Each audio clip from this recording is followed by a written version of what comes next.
Alright, so we're in the garage and we're just going to shoot a little video on the Hero 7 of the 3D printer, which is the Anycubic i3 Mega, and we're having a few problems with it.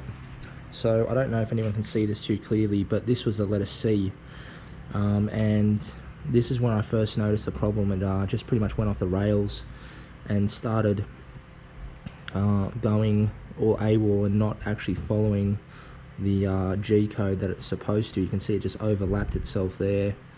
It's overlapped there.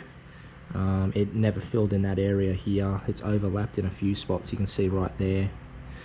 And I've noticed on the back of the Anycubic i3 Mega. Let me turn the motor off and I'll move the bed.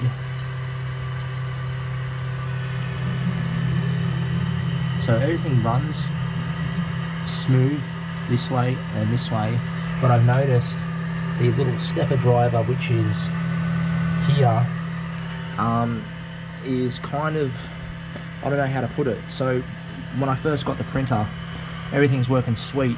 You would go to print and the bed would obviously move with in sync with the the hot end, and everything was sweet. Now I've noticed when I go to print, so I go to press print, everything works, and then all of a sudden this thing will start creeping forward very, very slowly, and then the hot end will move over, which it never did that before.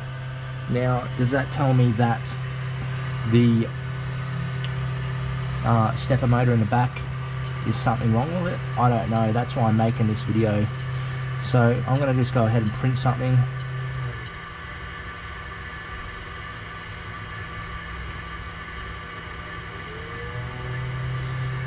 Go ahead and print something. Doesn't matter really what we attempt to print, as long as we can see this little sync that's going to go on here.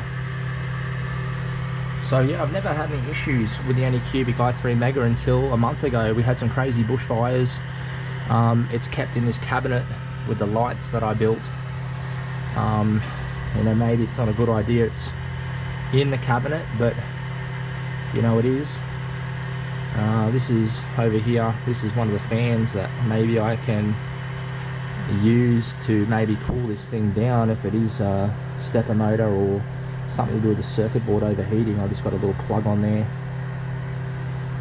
but hopefully someone can give me some direction, or someone's had the same type of similar problem, because what I'm thinking about doing is just buying a whole new motherboard for this machine, and then just pretty much purchasing an Ender 3 and just saying stuff it. I don't want to be without a printer because I really enjoy what I do with the printer. So here we go. So you'll notice this here will start creeping forward. Ready?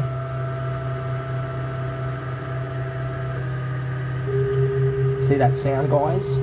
And look at it just creep forward. That's not normal.